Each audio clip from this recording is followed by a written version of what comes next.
and let us all do we can to build a better future. The theme of today's show is censorship, if you haven't figured it out. That's what it is. So that's the theme of every show. So or it should be. it should be. So, Colin, Yes, sir. Let me propose a question to you. All right. Sure. And it requires your analysis because the people need to know what is going on. So first, when it comes down to politicians, they all deserve to be criticized, right? Yes. Now, sadly, AOC, who once said, "Oh yeah, raise the ruckus on me." I think now in retrospect, I don't think she meant her. I think she meant everyone else but her.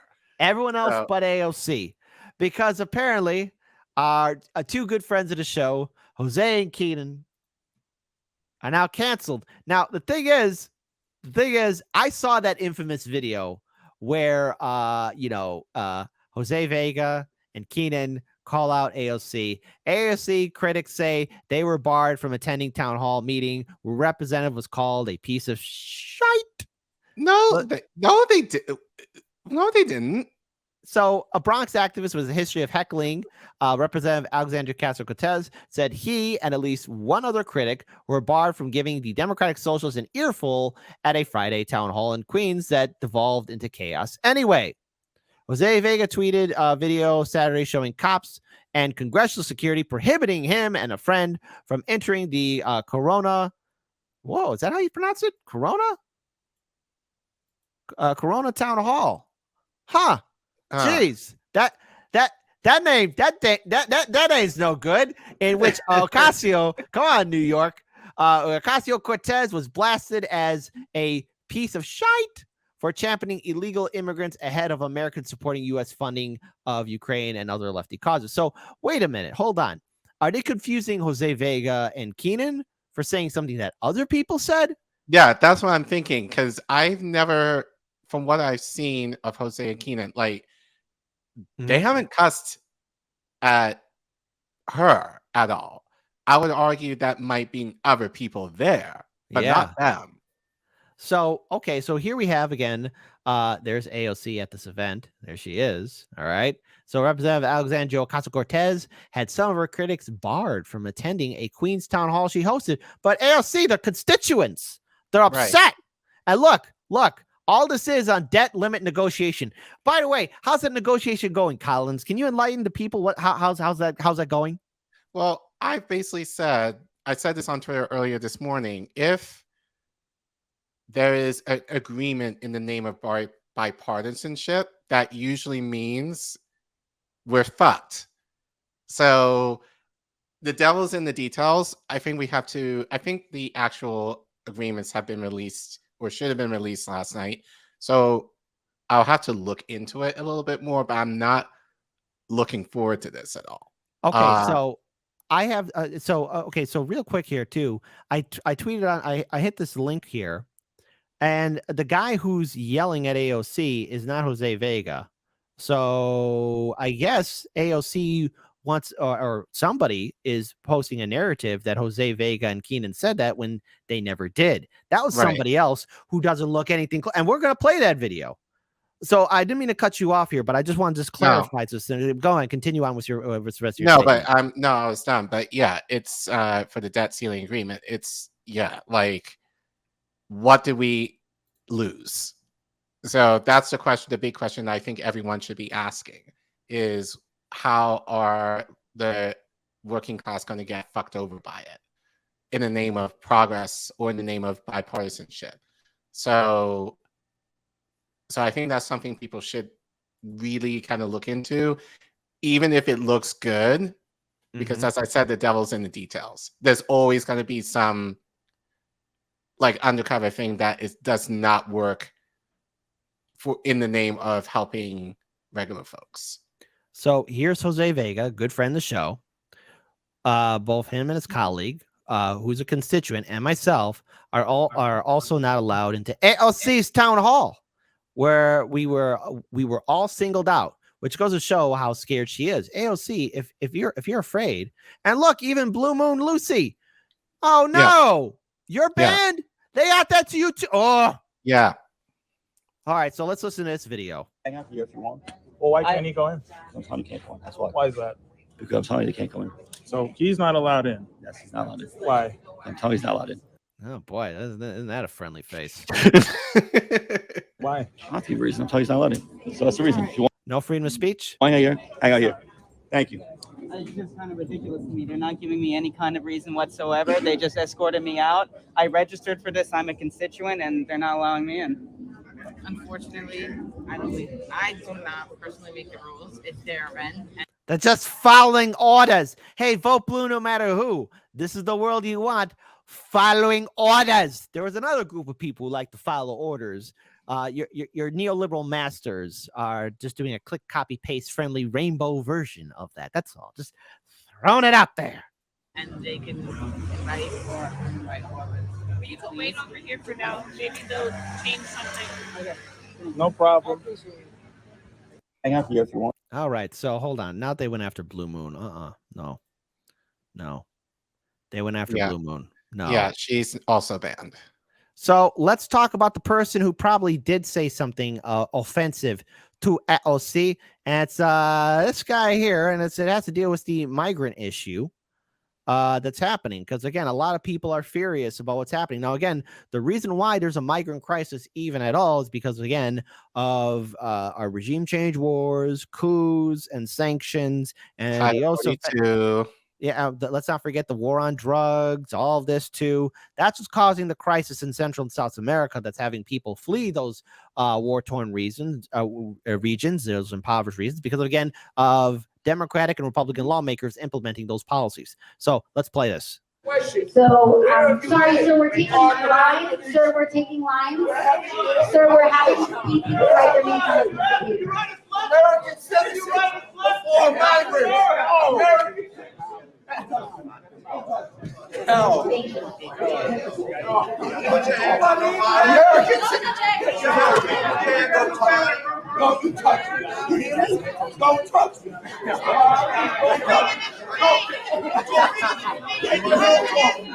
Get your hands off.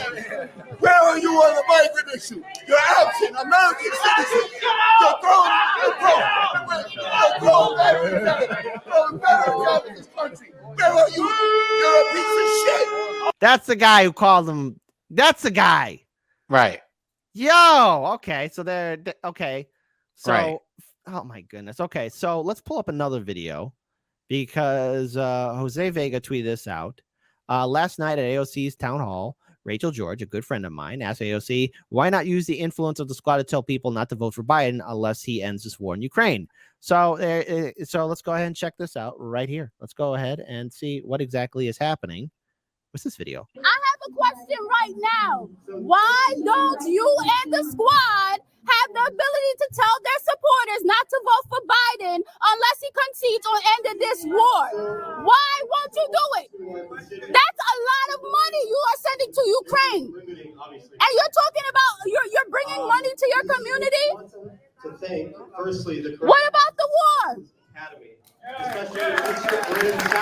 Listen to the sheep. I got to say this here. Go ahead. All right. And maybe I like your commentary on this, but here's how I know, especially a lot of people on the progressive left, liberals, are not who they say they are. They always dream, like I remember in covering these protests in 2016, not 2016, 2017, 2018, 2019, everyone was the same posters. Trump is Hitler. We got to resist. America's going down a fascist path. Like everyone was LARPing. Right. And whenever I ask these activists, like, what's the overall end goal? Because I used to cover a lot of these protest events. After a while, I remember turning to Daniel like, I can't do this anymore. And it was the most infamous one was when I saw them get sheep herded into like this cage area that the CPD, the Chicago Police Department, set up because they were starting at Daley Plaza Center, going to Trump Tower that's across the river. And I'm thinking Malcolm X would never let his people go into a cage to protest. Dr. King would never do that. And yet and I realized that all these people are just talking out of their ass. Yes. And so, like, the way I look at all these resistance fighters and everything, you're all at brunch now. Now Trump is back. You get to put on your old walking shoes again and do nothing and get coordinated into certain areas where you could speak out, protest, and go home and feel good about yourselves. All these people in this crowd think that they're part of some resistance. It takes courage to call out all politicians. And I always raise my eyebrow and am suspicious of people who say words like this. If I was alive during the Civil War era, I would have been one of the good white people and saved the black slaves running from the South. Or No, you if I was alive during World War II in Europe, I would have helped the Jews escape the Nazis. No, you wouldn't. No, you wouldn't. You'd be afraid. This is the issue that I had with the George Floyd protests being in the epicenter of them in DC 3 years ago. And I heard a lot of Black activists on the ground basically saying this is the reason why we need to vote for Biden in 2020. Black activists were actively saying that. And why? No talk of demands, no talk of, continuing to protest, even if in the event that Biden, got elected. And it's not to say that, and I talk about this with Indian Reef all the time, and my colleagues at INN all the time. Yes, protests have their place, but they have to be strategic in what you said, Kit, in determining what the end goal is. It should be part of an overall plan, not just something spontaneous that just happens that people can say, oh, I did it, dust their hands, and go home. Like, what's the end goal? And if it doesn't lead towards progress, I don't want to be a part of it. It's, to me, a waste of time. Okay, so here's something interesting. Whenever Daniel and I brought that question up, this is like 2017, 2018. This is before I think, INN and RBN. You guys started, I think, in what, 2020 or something? Yeah, 2021. So when Daniel and I were on the ground covering these events, sometimes, again, we would ask these questions like, okay, but voting Democrats, sometimes the Democrats have committed election fraud. This was in the height of Bernie Sanders' popularity too, by the way. Right. There was at one point, like, we would get these smug smirk smiles from a lot of these activist organizers and these people who then started getting very close to the Democrats or other liberal think tank groups. So, again, they always look at it like they have a plan. To one point, Daniel and I were getting called by people saying that we're being sexist and misogynist, that we're two white guys that shouldn't be talking about these issues, or maybe we need to stop doing hard lens media because we're asking questions, and we weren't asking in a malicious way. We're like, okay, what's the overall plan? What's the end goal? And just case in point, because you bring up Black activists talking about voting for Biden. By the way, case in point, Black Lives Matter is going belly up because the management screwed around with all the funds. Right.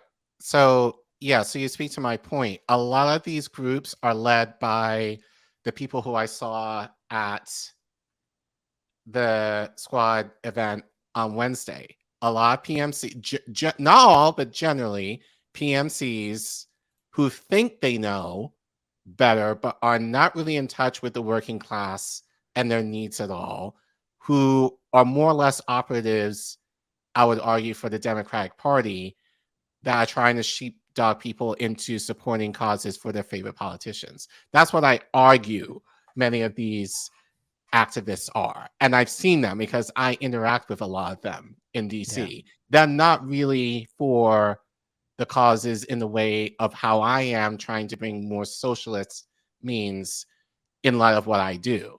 So it's very frustrating to work with these people because they might get it philosophically in terms of, the meaning behind all of this, but practically it's just a huge disconnect because most of them are comfortable.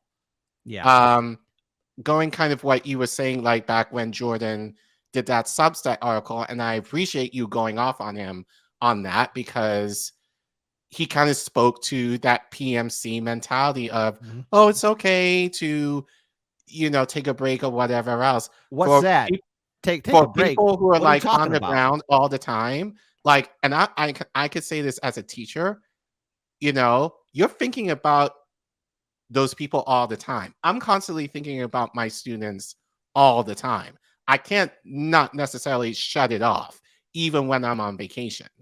Even now, I have to go to work tomorrow. I have to think about how I'm going to serve my students for the last few weeks of school and making sure that they get their needs met.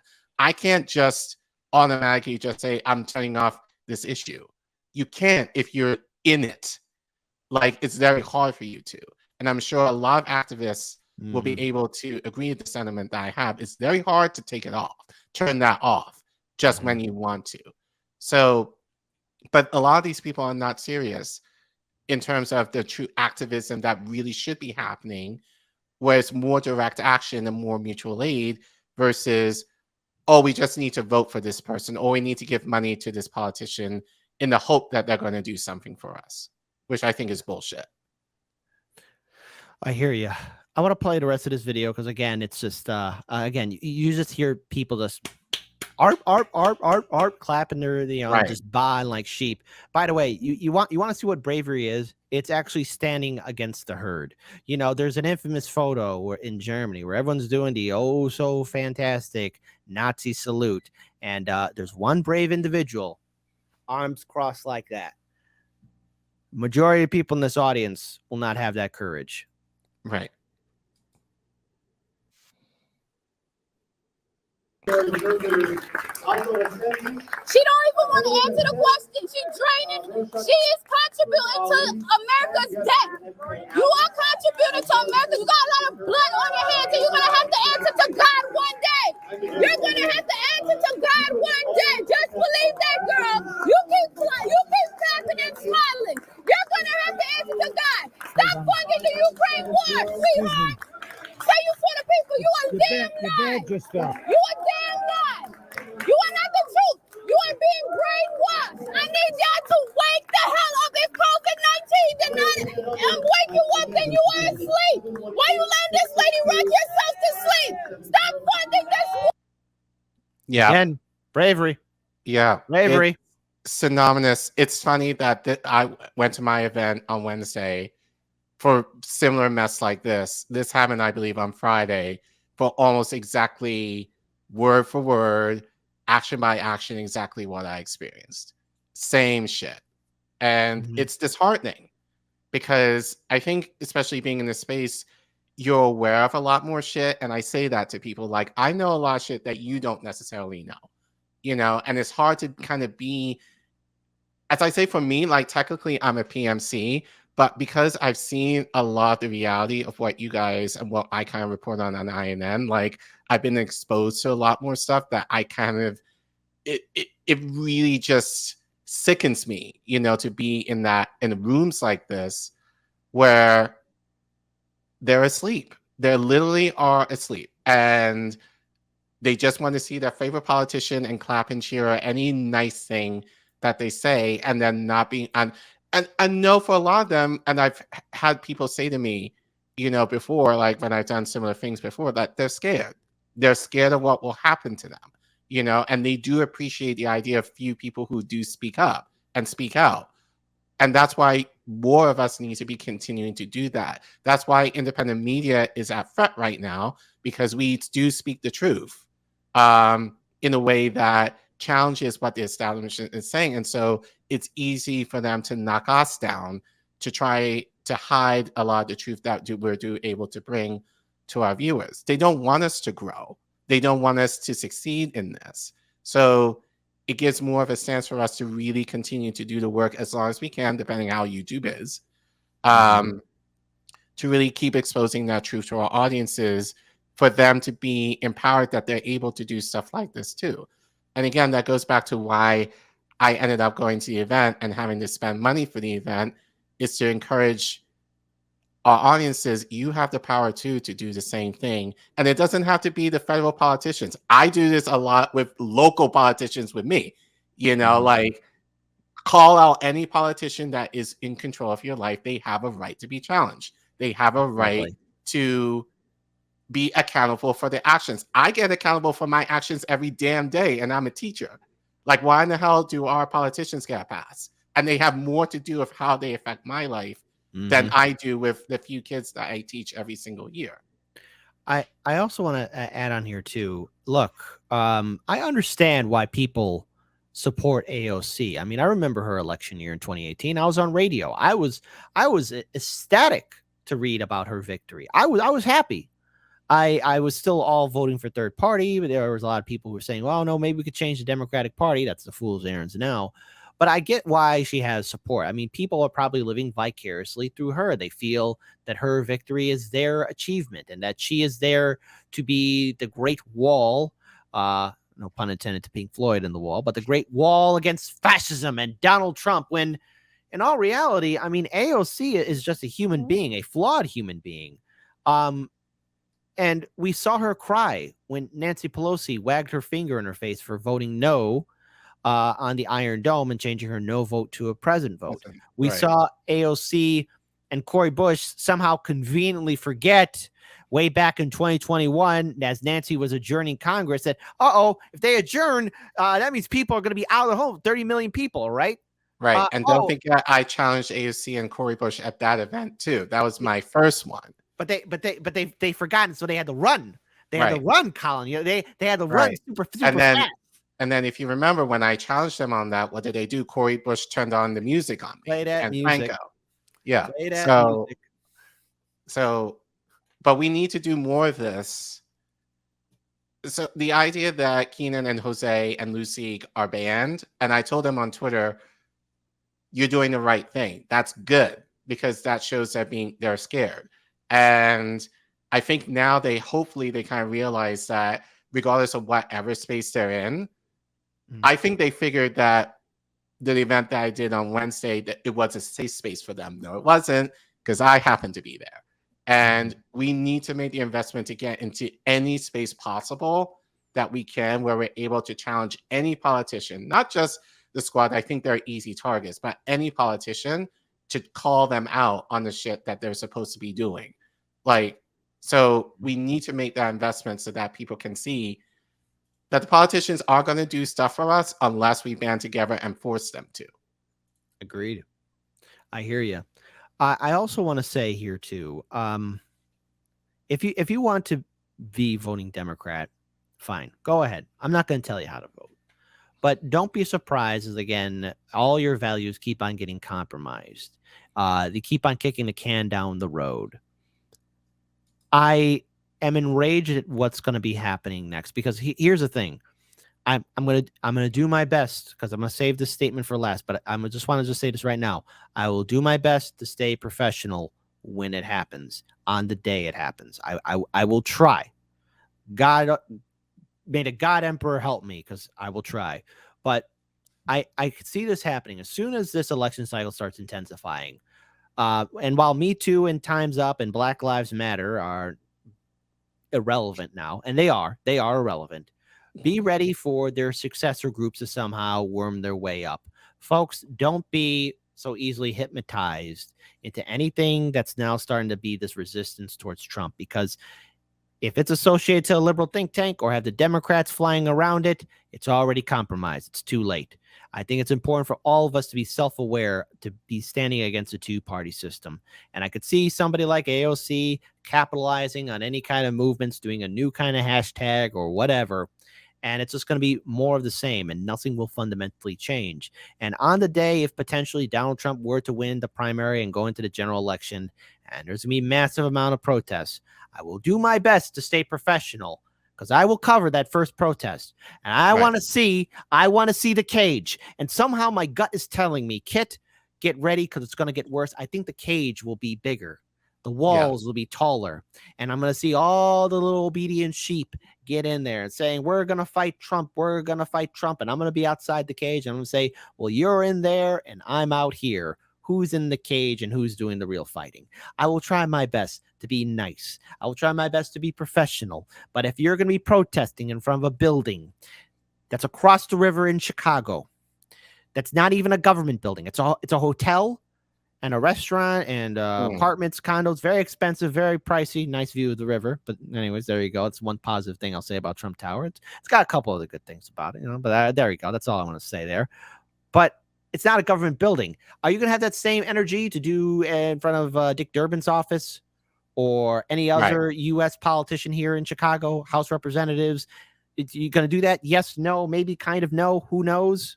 Right. Again, more madness and stupidity. I'm going to give you the final word, Colin.